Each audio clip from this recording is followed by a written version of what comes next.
രാഹുൽ മാങ്കൂട്ടത്തിലിനെ സംരക്ഷിക്കുന്നവർക്കെതിരെ നടപടിയെടുക്കണം. ഏതോ ഒരു കൂട്ടം വേശ്യകള് പരവെടികള് കത്തയച്ചിരിക്കുകയാണ്. ആർക്കാണ് കത്തയച്ചിരിക്കുന്നത്? കോൺഗ്രസിൻ്റെ അഖിലേന്ത്യാ പ്രസിഡന്റ് മല്ലികാർജുൻ ഖാർഗെക്ക്, രാഹുൽ ഗാന്ധിക്ക്, പ്രിയങ്ക ഗാന്ധിക്ക്. എന്താണ് കത്തിൽ ആവശ്യപ്പെടുന്നത്? ഈ വെടികളുടെ ആവശ്യം എന്താണ്? രാഹുൽ മാങ്കൂട്ടത്തിലിനെ സംരക്ഷിക്കുന്നവർക്കെതിരെ നടപടിയെടുക്കണം. നല്ല ആവശ്യമൊക്കെ നല്ല ആവശ്യമാണ്. ഇതിപ്പോൾ കോൺഗ്രസ് എന്ത് നടപടിയെടുക്കാനാ? അതാണ് എനിക്ക് മനസ്സിലാവാത്തത്. ഈ മല്ലികാർജുൻ ഖാർഗെ ഇന്ത്യയുടെ പ്രധാനമന്ത്രിയാണോ? അല്ലെങ്കിൽ രാഹുൽ ഗാന്ധി ഇന്ത്യയുടെ ഈ പറയുന്ന പ്രതിരോധ മന്ത്രിയോ ആഭ്യന്തരമന്ത്രിയോ അങ്ങനെ എന്തെങ്കിലും ആണോ? അല്ലെങ്കിൽ പ്രിയങ്ക ഗാന്ധി ഈ രാജ്യത്തെ വനിതാ ശിശുക്ഷേമ വകുപ്പ് മന്ത്രി അങ്ങനെ ഏതെങ്കിലും തലത്തിൽ എന്തെങ്കിലും മന്ത്രിയാണോ? അപ്പം എനിക്ക് മനസ്സിലാവാത്തത് ഈ മല്ലികാർജുൻ ഖാർഗെക്കും ഈ പറയുന്ന രാഹുൽ ഗാന്ധിക്കും പ്രിയങ്ക ഗാന്ധിക്കും ഒക്കെ രാഹുൽ മാങ്കൂട്ടത്തിലിനെ സംരക്ഷിക്കുന്നവർക്കെതിരെ നടപടിയെടുക്കണമെന്ന് പറഞ്ഞ് കത്തയക്കേണ്ട കാര്യം എന്താണ് എന്നുള്ളതാണ്. എനിക്ക് ഇങ്ങനെ ഒരു കത്ത് അയച്ചിട്ടുണ്ടോ എന്നുള്ളത് എനിക്കറിയില്ല. എന്താണെങ്കിലും ഇതിപ്പോൾ ഇന്ന് കേരളത്തിലെ ഒരു പ്രധാനപ്പെട്ട ഒരു ന്യൂസ് ചാനലിൽ നിന്ന് വന്നിരിക്കുന്ന ഒരു കാർഡാണ്. അതിൽ പറഞ്ഞിരിക്കുന്നത്, ഡേറ്റ് ഇട്ടിരിക്കുന്നത് 27 ഫെബ്രുവരി 2026 എന്ന് പറഞ്ഞാൽ ഇന്ന് തന്നെയാണല്ലോ. അപ്പം ഞാനിങ്ങനെ ആലോചിക്കുക, ഏത് വെടികളായിരിക്കും ഇങ്ങനെ ഒരു കത്ത് എഴുതിയിരിക്കുന്നത്? ഈ കത്ത് എഴുതിയതിന് പിന്നിൽ ഇവരെന്താണ് കരുതിയത്? രാഹുൽ ഗാന്ധി ഇന്ത്യയുടെ പ്രധാനമന്ത്രിയാണെന്നോ അങ്ങനെ എന്തെങ്കിലും കരുതുന്നുണ്ടോ? എനിക്കെന്താണെന്ന് മനസ്സിലാവുന്നില്ല. ഇപ്പോൾ കോൺഗ്രസ്സുകാരനായതുകൊണ്ടാണെങ്കിൽ രാഹുൽ കോൺഗ്രസ്സിലില്ലല്ലോ, അയാൾ പാർട്ടിക്ക് പുറത്താണല്ലോ. പാർട്ടിക്ക് പുറത്ത് എന്ന് പറഞ്ഞാൽ അയാളെ പാർട്ടിയിൽ നിന്ന് സസ്പെൻഷനല്ല, ഡിസ്മിസൽ ചെയ്തിരിക്കുകയാണ്, പാർട്ടിയിൽ നിന്ന് പുറത്താക്കിയിരിക്കുക. ഇനി ഇനിയിപ്പോൾ രാഹുൽ ഗാന്ധിയല്ല, മല്ലികാർജുൻ ഖാർഗെയല്ല, ഇനിയിപ്പോൾ പ്രിയങ്ക ഗാന്ധി ആണെങ്കിലും രാഹുലിനോട് പോയിട്ട് രാഹുലെ നീ ഇങ്ങോട്ട് വന്ന് പറഞ്ഞാൽ ചെലക്കാതെ പോടാന്ന് പറയില്ലേ? അയാളെ കോൺഗ്രസ് പാർട്ടിയിൽ നിന്ന് പുറത്താക്കിയിട്ട് അയാളെ ഉപദേശിക്കാനും അയാളെ നിയന്ത്രിക്കാനും പോയി കഴിഞ്ഞാൽ ചിലക്കാതെ പോകുമെന്ന് പറയും. അപ്പോൾ ഇതേതോ വെടികൾ ഈ രാത്രി കാലങ്ങളിൽ ബസ് സ്റ്റാൻഡിലും ഈ പറയുന്ന റെയിൽവേ സ്റ്റേഷനിലും ടിക്കറ്റ് വെച്ച് കൂപ്പൺ വെച്ച് കിടന്നു കൊടുത്ത് കാശുണ്ടാക്കുന്ന ഏതോ വെടികൾ വേശ്യകൾ ഇറങ്ങിയിരിക്കുകയാണ്. അപ്പം ഇതിൻ്റെ പിന്നിൽ എന്താ ലക്ഷ്യം? എനിക്കിതിൻ്റെ ഒരു ന്യായം എനിക്ക് നോക്കിയിട്ട് എവിടെയും കാണത്താൻ കഴിയുന്നില്ല. കാരണം രാഹുൽ മാങ്കൂട്ടത്തിൽ പാർട്ടിക്ക് പുറത്താണ്. അയാൾ പാർട്ടിയുടെ യാതൊരുവിധ ചുമതലകളിലും ഇപ്പോഴില്ല എന്ന് മാത്രമല്ല, പ്രാഥമിക അംഗത്തിൽ നിന്ന് പോലും പുറത്താക്കിയിരിക്കുക. അപ്പം അങ്ങനത്തെ ഒരു വ്യക്തിക്കെതിരെ വീണ്ടും ഈ സമയത്ത് മല്ലികാർജുൻ ഖാർഗെക്ക്, പ്രിയങ്ക ഗാന്ധിക്ക് ഈ സംഭവം വെടികളുടെ പേരിലാണ് അയച്ചിട്ടുള്ളത്. പക്ഷെ അയച്ചത് എവിടെ നിന്നാണെന്നറിയാമോ? അയച്ചത് ഈ പറയുന്ന AKG സെൻറ്ററിൽ നിന്നാണ്. അതൊരു ഭയത്തിൻ്റെ പുറമേയുള്ള ഒരു കത്താണ്. വല്ലാത്തൊരു ഭയം ഉള്ളിൻ്റെ ഉള്ളിൽ ഇങ്ങനെ വേട്ടയാടിക്കൊണ്ടിരിക്കുക. എന്താണ് ഭയം? ആ ഭയം എന്ന് പറയുന്നത് ഈ പറയുന്ന രാഹുൽ മാങ്കൂട്ടത്തിലെങ്ങാനും 2026 നിയമസഭാ തെരഞ്ഞെടുപ്പിൽ സ്ഥാനാർത്ഥിയാകുമോ എന്നുള്ള ഭയം. ആ ഭയത്തിന് പുറത്താണ് ഇപ്പോൾ ഈ കത്തൊക്കെ പോകുന്നത്. മനസ്സിലായില്ലേ? അതും കൈപ്പത്തി അടയാളത്തിൽ മത്സരിക്കുന്ന സ്ഥാനാർത്ഥിയാകുമോ എന്നുള്ളൊരു വല്ലാത്തൊരു ഭയമാണ്. ആ ഭയമാണ് ഇപ്പം ഇങ്ങനെ ചില വെടികളുടെ പേരിൽ കത്തുകളൊക്കെ രാഹുൽ ഗാന്ധിക്കും മല്ലികാർജുൻ ഖാർഗെക്കും ഈ പറയുന്ന പ്രിയങ്ക ഗാന്ധിക്കുമൊക്കെ കത്തയക്കാൻ പലരെയും പ്രേരിപ്പിക്കുന്നത്. അപ്പോൾ ഇതിനിപ്പോൾ രാഹുൽ ഗാന്ധി എന്ത് പറയാൻ? രാഹുൽ ഗാന്ധി ഓൾറെഡി അയാളെ പാർട്ടിയിൽ നിന്ന് പുറത്താക്കി അല്ലേ? പാർട്ടിയിൽ നിന്ന് പുറത്താക്കിയ ഒരു വ്യക്തിയെ ഇനി എന്ത് നടപടിയാണ്?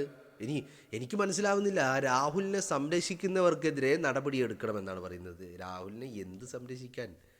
ഒരാളെ പാർട്ടിയിൽ നിന്ന് പുറത്താക്കിയിട്ട് ഒരാൾ പാർട്ടിയിൽ നിന്ന് പുറത്ത് നിൽക്കുമ്പോൾ ആ വ്യക്തിയെ പിന്നെ എങ്ങനെയാണ് സംരക്ഷിക്കുന്നത്? അതാണ് എനിക്ക് മനസ്സിലാവാത്തത്. ഇനി വേണമെങ്കിൽ രാഹുലിൻ്റെ ഈ പറയുന്ന അമ്മയ്ക്കും രാഹുലിൻ്റെ സഹോദരി ഭർത്താവിനുമൊക്കെ എതിരെയായിരിക്കും മേ ബി പരാതി പോയിരിക്കുന്നത്. കാരണം രാഹുൽ ഇപ്പോൾ താമസിക്കുന്നതും ഭക്ഷണം കഴിക്കുന്നതും ഭക്ഷണം ഉണ്ടാക്കുന്നതും വിളമ്പുന്നതുമൊക്കെ ഈ സഹോദരിയും രാഹുലിൻ്റെ അമ്മയും ഒക്കെ ആണല്ലോ. അപ്പോൾ ആ രീതിയിൽ അവരൊക്കെയാണല്ലോ എല്ലാവിധ. അപ്പോൾ രാഹുൽ താമസിക്കുന്നത് അടൂരിലെ വീട്ടിലാണ്. അവിടെ ഉള്ളത് രാഹുലിൻ്റെ അമ്മ ബീനാമ്മയാണ്, പിന്നെ രാഹുലിൻ്റെ സഹോദരിയുടെ ഭർത്താവാണ്. അപ്പോൾ ഇപ്പോൾ ഒരു സംരക്ഷണം എന്നുള്ള രീതിയിൽ കൂടെ ഉള്ളതും ഭക്ഷണങ്ങളും സൗകര്യങ്ങളും ബാക്കിയുള്ള കാര്യങ്ങളും ഒക്കെ ചെയ്തു കൊടുക്കുന്നത് ഇവരാണല്ലോ. അപ്പോൾ ആ ഒരു അർത്ഥത്തിലായിരിക്കാം ഈ രാഹുലിനെ സംരക്ഷിക്കുന്നവർക്കെതിരെ കോൺഗ്രസ്സിന് പരാതി നൽകിയിട്ടുണ്ടാവുക. അതാണ് കറക്റ്റ്. അപ്പം ഞാനിങ്ങനെ ആലോചിക്കുക, അപ്പോൾ കോൺഗ്രസ്സുകാർ സംരക്ഷിക്കുന്നു എന്നൊന്നും പറഞ്ഞിട്ടില്ല. ഇപ്പോഴാണ് എനിക്കത് ഓടിയത്. ഇപ്പം എന്താണ് ലക്ഷ്യം? രാഹുലിനെ വീട്ടിൽ നിന്നും പുറത്താക്കണം. ബീനാമക്കും സഹോദരിക്കുമെതിരെയാണ് പരാതി പറഞ്ഞിരിക്കുന്നത്. യെസ്, വളരെ കറക്റ്റാണ്. മനസ്സിലായില്ലേ? ബീനാമയ്ക്കെതിരെ നടപടിയെടുക്കണം. ആര് നടപടിയെടുക്കണം? സംഭവം ശരിയാ, ബീനാമ കോൺഗ്രസ്സുകാരിയാണ്, രാഹുലിൻ്റെ ഫാമിലിയും കോൺഗ്രസ്സാണ്. അപ്പോൾ അവർ പാർട്ടി പ്രവർത്തകർ രാഹുലിന് സംരക്ഷണം ഒരുക്കുന്നു എന്നുള്ള രീതിയിൽ അവർക്കെതിരെ പാർട്ടി പ്രവർത്തകരായതുകൊണ്ട് അവർക്കെതിരെയും നടപടി എടുക്കണമെന്നാണ് ഈ പറയുന്ന രാത്രികാലങ്ങളിൽ ബസ് സ്റ്റാൻഡിലേക്കും റെയിൽവേ സ്റ്റേഷനുകളിലേക്കും ടൗണുകളിലെ സിറ്റികളിലെ ഗല്ലികളിലേക്കും ഇറങ്ങിക്കൊണ്ട് കൂപ്പൺ പിരിവെടുത്ത് കാശുണ്ടാക്കുന്ന ആളുകളുടെ ആവശ്യമെന്ന് പറയുന്നത് വളരെ കൃത്യമായ ന്യായമാണ് കേട്ടോ, ന്യായമായ ആവശ്യവുമാണ്. നമ്മൾ കൈയടിച്ച് പാസ്സാക്കാം ഒന്ന്, അല്ലേ? കൈയടിച്ച് പാസ്സാക്കിയിട്ടുണ്ട്, വളരെ കൃത്യമാണ്. അപ്പോൾ രാഹുലിന് വീട്ടിൽ കയറ്റാൻ പറ്റില്ല, അപ്പോൾ രാഹുലിനെ വീട്ടിൽ നിന്ന് പുറത്താക്കണം, ഇതാണ് ആവശ്യം. രാഹുലിനെ വീട്ടിൽ നിന്ന് പുറത്താക്കണം. ബീനാമക്കും സഹോദരിക്കുമെതിരെയാണ് പരാതി പോയിരിക്കുന്നത്. അപ്പോൾ ഇനി എന്താ ചെയ്യുക? ഇപ്പോൾ രാഹുൽ ഗാന്ധിയും മല്ലികാർജുൻ ഖാർഗെയും പ്രിയങ്ക ഗാന്ധിയും ഒക്കെ വല്ലാത്തൊരു ഈ ശൈത്താനും പിശാചിനും കടലിനും ഇടയിൽ കുടുങ്ങി എന്ന് പറയാറ് കേൾക്കില്ലേ, അതുപോലെയാണ് അവരുടെ അവസ്ഥ. അപ്പോൾ എന്തു ചെയ്യും? മിക്കവാറും ഇപ്പോൾ ബീനാമയെയും രാഹുലിൻ്റെ സഹോദരിയെയും ഒക്കെ പാർട്ടിയിൽ നിന്ന് പുറത്താക്കലായിരിക്കും ഉണ്ടാവുക. അതല്ലാതെ വേറെ രക്ഷയുണ്ടോ? കാരണം പരാതികൾ ഇങ്ങനെ വന്നുകൊണ്ടിരിക്കല്ലേ. കേരളത്തിലെ സ്ത്രീ സമൂഹം അല്ലെങ്കിൽ ഈ പരാതി കൊടുക്കുന്ന ആ കൂട്ടർ പാർട്ടിക്കെതിരാവൂലേ? അപ്പം എന്താവും? പിന്നെ പാർട്ടി തന്നെ ചിഹ്ന ഭസ്മമാകും, അല്ലേ? അങ്ങ് നാശിച്ച് നാറാണക്കല്ലെടുക്കട്ടോ. എന്ത് പാർട്ടി, എന്ത് കേരളം, അല്ലേ? എന്തിനാ ഇങ്ങനെ കുറേ പാർട്ടികൾ? ഒരാവശ്യമില്ല, അങ്ങ് തീരട്ടെന്ന്. ഇങ്ങനെ പാർട്ടി ഇല്ലെങ്കിൽ ആർക്കാണ് എന്താണ് പ്രശ്നം? ആർക്കും ഒരു പ്രശ്നമില്ല. പാർട്ടിയുടെ നേതാക്കന്മാർക്ക് പ്രശ്നമുണ്ടോ? ആർക്കും ഒരു പ്രശ്നമില്ല. ഒരു പാർട്ടിയിലെയും, കോൺഗ്രസ്സിലെ മാത്രമല്ല, പാർട്ടി CPM ഇല്ലെങ്കിൽ പാർട്ടി ആ CPMൻ്റെ നേതാക്കന്മാർക്ക് ആർക്കെങ്കിലും എന്തെങ്കിലും കുഴപ്പമുണ്ടോ? ഒന്നുമില്ല. മുസ്ലിം ലീഗ് നേതാക്കന്മാർക്ക് ആ പാർട്ടി ഇല്ലാതെയാവുകയാണെങ്കിൽ ആ പാർട്ടിയുടെ നേതാക്കന്മാർക്ക് എന്തെങ്കിലും കുഴപ്പമുണ്ടോ? ഒരു കുഴപ്പമില്ല. പക്ഷേ വേശ്യത്തരമില്ലാതായി കഴിഞ്ഞാൽ കുറേ ആളുകളുടെ കഞ്ഞുകൂടി മുട്ടും, അല്ലേ? മുട്ടൂലേ? മുട്ടുമെന്ന് മാത്രമല്ല, ഈ പറയുന്ന പത്രാസും ഈ പറയുന്ന ലക്ഷറിയും നിങ്ങളൊന്ന് ആലോചിച്ച് നോക്ക്. കിടന്നു കൊടുക്കുമ്പോൾ സുഖം അനുഭവിക്കുന്നു, പോരാത്തതിന് പൈസയും കിട്ടുന്നു. ഒരു വെടിക്ക് 2 പക്ഷി എന്ന് പറഞ്ഞതുപോലെ, അല്ലേ? ആണല്ലേ? അതാണ് അവസ്ഥ.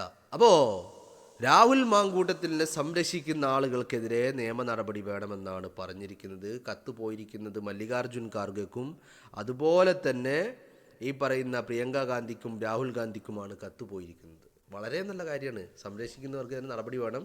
രാഹുലിനെ വീട്ടിൽ നിന്ന് പുറത്താക്കണം. ബീനാമയും സഹോദരിയുമായി ബന്ധം അറുത്തുമുറിച്ച് മാറ്റണം.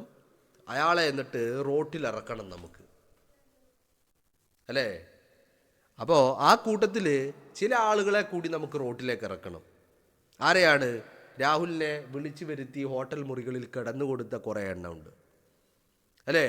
രാഹുൽ മാങ്കൂട്ടത്തിൽ എവിടെയാണ് ഉള്ളതെന്ന് അന്വേഷിച്ചറിഞ്ഞ് അവിടെ ചെന്ന് കിടന്നു കൊടുത്ത കുറേ എണ്ണമുണ്ട്. ഇവറ്റകളെയും റോട്ടിലേക്ക് എത്തിക്കണം. അതാണ് എൻ്റെ ഒരു ആവശ്യമെന്ന് പറയുന്നത്. കാരണം ഈ കാര്യത്തിൽ രാഹുൽ മാത്രമല്ലല്ലോ കുറ്റക്കാരൻ. ഭർത്താവുള്ള യുവതി ഭർത്താവിനെ വഞ്ചിച്ച് കാമുകനോടൊപ്പം ഹോട്ടൽ മുറിയിൽ പോയി കിടക്കുന്നുണ്ടെങ്കിൽ കാമുകനും കുറ്റക്കാരനാണ്, കിടക്കാൻ പോയ യുവതിയും കുറ്റക്കാരിയാണ്. രണ്ടുപേരെയും റോട്ടിലേക്ക് ഇറക്കണം എന്നുള്ളതാണ് എൻ്റെ ആവശ്യമെന്ന് പറയുന്നത്. അപ്പോൾ തെരഞ്ഞെടുപ്പ് മുന്നിൽ കണ്ടുകൊണ്ട് ഞാൻ പറഞ്ഞു വരുന്നത്, തെരഞ്ഞെടുപ്പ് മുന്നിൽ കണ്ടുകൊണ്ട് ഇത്തരത്തിൽ പല രീതിയിലുള്ള കത്തുകളും എന്തുകൊണ്ട് ആ കത്തുകൾ അത്തരത്തിൽ ഇങ്ങനെ പോകുന്നു എന്ന് ചോദിച്ചാൽ അതിൻ്റെ പിന്നിൽ ഒരു വല്ലാത്ത ഭയമാണ്. രാഹുൽ മാങ്കൂട്ടം എന്നുള്ള പേര് കേൾക്കുമ്പോൾ പോലും അപ്പിയിടുന്ന ഭയം, അല്ലെങ്കിൽ ജട്ടിയിൽ മൂത്രമൊഴിക്കുന്ന ഭയം. മൂത്രം അറിയാതെ വരും. രാഹുൽ മാങ്കൂട്ടം എന്ന് പേര് കേട്ടാൽ തന്നെ ജട്ടിയിലൂടെ മൂത്രം പോകും. അല്ലെങ്കിൽ അപ്പി വരും. ഇതാണ് അങ്ങനെ അത്തരത്തിലുള്ള ഒരു ഭയമാണ്. ആ ഭയത്തിൻ്റെ ആധാരം ഈ 2026 നിയമസഭാ തെരഞ്ഞെടുപ്പിൽ രാഹുൽ മാങ്കൂട്ടം എങ്ങാനും എവിടെയെങ്കിലും സ്ഥാനാർത്ഥിയാകുമോ എന്നുള്ള ഒരു ഭയം. അപ്പം അതാണ് ഇത്തരത്തിൽ പല കത്തുകളും പല വേദികളിലേക്കും പോയിക്കൊണ്ടിരിക്കുന്നത് എന്നുള്ളതാണ്.